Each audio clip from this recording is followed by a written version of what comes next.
The year is 1397, and Giovanni de' Medici establishes the Medici Bank in Florence. Known for his shrewd business sense, Giovanni builds the bank into a financial empire, gaining the trust of merchants and the Catholic Church. His quiet determination plants the seeds for a family dynasty that will shape Europe for centuries. Florence, the birthplace of the Renaissance, is a city of contrasts. Its bustling streets are filled with the sounds of commerce, art, and political debates. For Giovanni, this environment offers both opportunities for profit and the constant danger of rival families vying for power.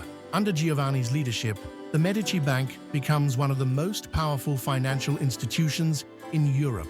By handling the papacy's finances, Giovanni solidifies the Medici's influence far beyond Florence. Every transaction strengthens their foothold in the halls of power. Giovanni is not content with financial success alone. He invests in Florence itself, supporting public works and fostering goodwill among its citizens. His vision is clear.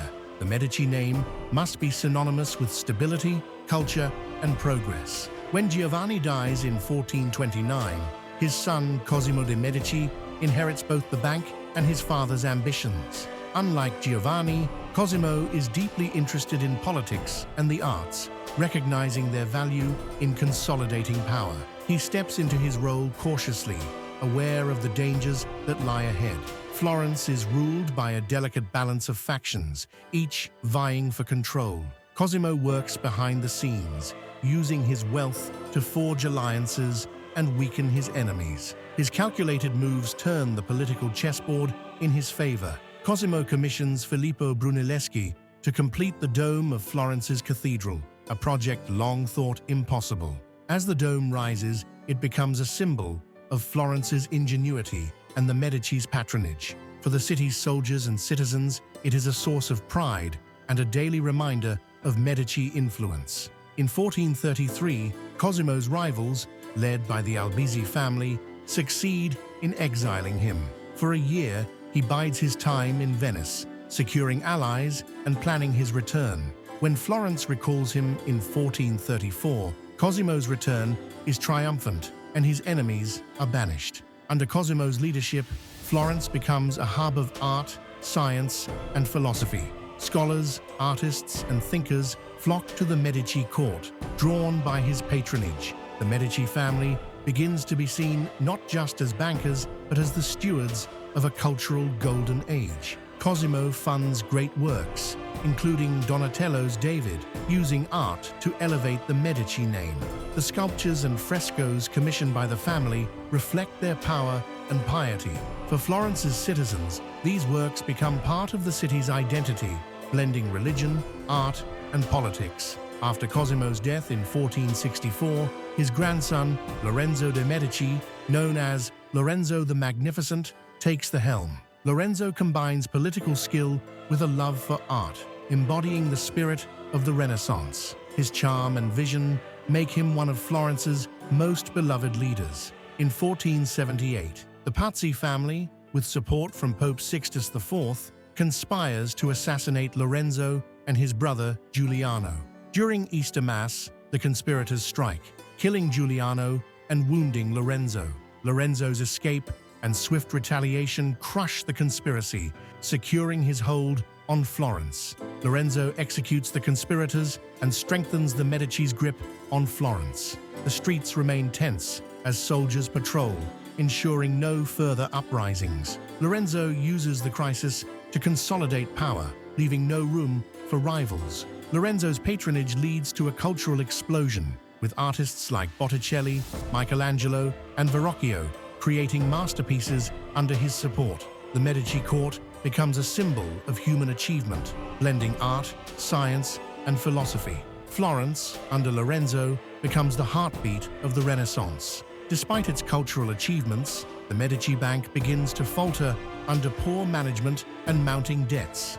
Lorenzo juggles political and financial crises, but the strain is evident. The Medici's once unassailable fortune begins to show cracks. In 1492, Lorenzo dies, leaving a void in Florence. His son Piero de' Medici inherits the family's leadership, but lacks Lorenzo's charisma and intelligence. The winds of political change begin to blow through Florence, threatening the Medici's control. Girolamo Savonarola, a Dominican friar, gains influence by preaching against the Medici and the decadence of the Renaissance. His fiery sermons ignite public sentiment, leading to the bonfire of the vanities, where luxury items and artworks are burned. The Medici are forced into exile as Florence becomes a theocracy under Savonarola. In exile, the Medici plot their return, leveraging alliances with powerful figures such as the Spanish monarchy and the papacy. Piero de' Medici's clumsy leadership is replaced by the more strategic Giuliano and Giovanni de' Medici.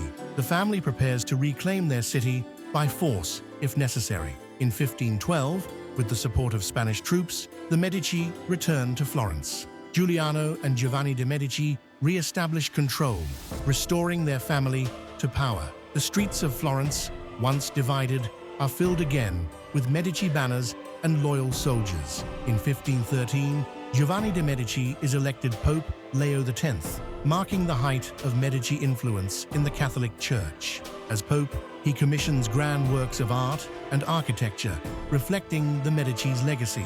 However, his lavish spending strains the papal treasury, creating new challenges for the family.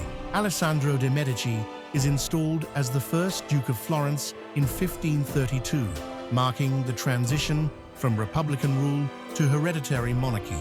His rule is fraught with intrigue and ends with his assassination in 1537. His death ushers in a new era for the Medici.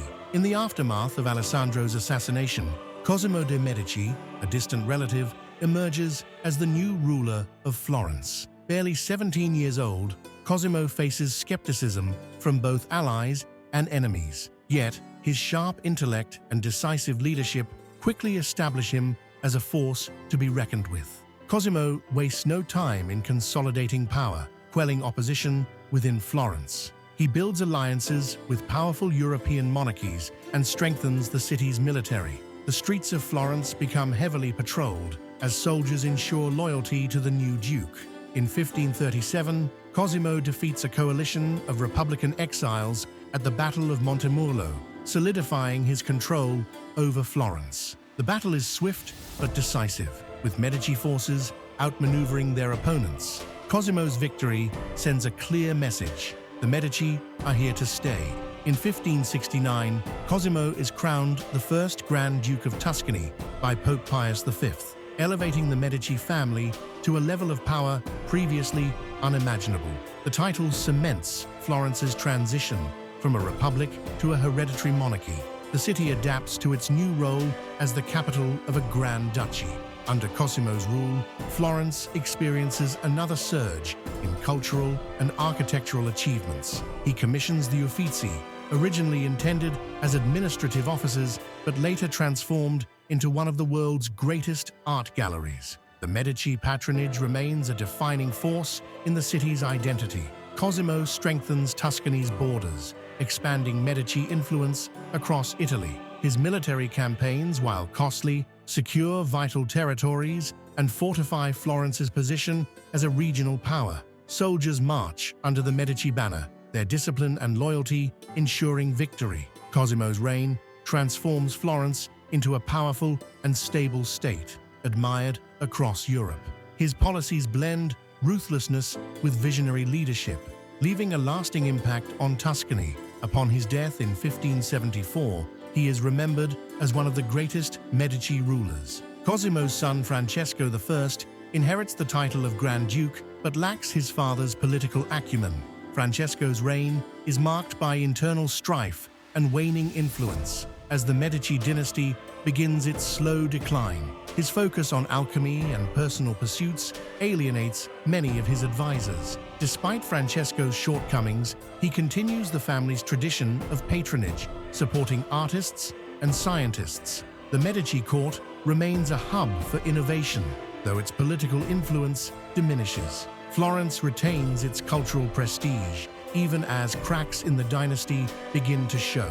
After Francesco's death, his brother Ferdinando I ascends to the throne, restoring some stability to the Medici rule.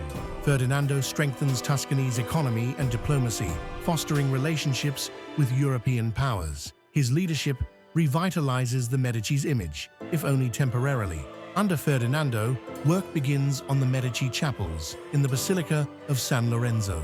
Designed to house the family's tombs, the chapels become a testament to Medici wealth and devotion. Adorned with marble and precious stones, they stand as a physical reminder of the dynasty's enduring influence. As Europe plunges into the 30 Years' War, the Medici navigate the shifting alliances with caution. Tuscany remains largely neutral, avoiding the devastation that engulfs much of the continent. The Medici's ability to stay out of the conflict reflects their diminishing ambition, but also their pragmatism. During the late 16th and early 17th centuries, the Medici family supports scientific advancements, including the work of Galileo Galilei. Galileo dedicates his writings on astronomy to the Medici, securing their place as patrons of the scientific revolution. The family's name becomes synonymous with progress and knowledge. By the mid-17th century, the Medici Grand Dukes face increasing financial difficulties and political isolation. The once vast coffers of the Medici Bank are depleted, and the family struggles to maintain its influence. Florence begins to fade as a center of power, though its cultural legacy endures. Even in decline, the Medici continue to fund artistic projects, preserving Florence's reputation as a cultural beacon. Their support ensures the completion of major works, including additions to the Uffizi and Palazzo Pitti. These contributions reinforce the family's lasting impact on the arts. The later generations of the Medici family are plagued by infighting and personal scandals. Weak leadership and a lack of heirs further weaken the dynasty. The once great family begins to crumble from within. Cosimo III, who reigns from 1670 to 1723, presides over the final years of Medici rule in Tuscany. His conservative policies and inability to adapt to changing times hasten the decline of the Grand Duchy. Florence, though still beautiful, grows stagnant under his leadership. By the early 18th century, the Medici are on the brink of extinction, with no male heirs to continue the dynasty. The European powers begin to eye Tuscany, preparing to divide its territories. The once mighty family faces the prospect of total dissolution. Anna Maria Luisa de' Medici, the last surviving member of the family, takes decisive action to preserve the Medici legacy. She bequeaths the family's art collection to the people of Florence, ensuring it remains intact and accessible. Her decision cements the Medici's cultural impact, even as their political power fades. The treasures left behind by Anna Maria Luisa include works by Michelangelo, Botticelli, and Da Vinci. These masterpieces become the foundation of Florence's museums, drawing visitors from around the world. The Medici's contributions to art and culture remain unmatched. With the death of Anna Maria Luisa in 1743, Tuscany passes to the House of Lorraine under European agreements. The Medici name fades from the political stage, replaced by new rulers. Yet Florence remains a city shaped by their vision and influence. Centuries later, the Medici are remembered as architects of the Renaissance. Their investments in art, science, and architecture transformed Florence into a beacon of human achievement. Historians continue to debate their legacy, balancing their contributions against their ruthless pursuit of power. The city of Florence stands as a living monument to the Medici, its streets lined with their creations. From the Duomo to the Uffizi, their mark is indelible. For visitors and scholars alike, the Medici represent the intersection of power, art, and ambition. The rise and fall of the Medici offer lessons in leadership, resilience, and the dangers of overreach. Their story is a reminder of how wealth and influence can shape history, for better and for worse. The Medici name, though faded, continues to inspire and caution. Over time, the Medici have become larger than life, their story mythologized in art and literature. They are celebrated as cultural heroes and vilified as ruthless politicians. This duality ensures their place in history as one of the most fascinating dynasties of all time.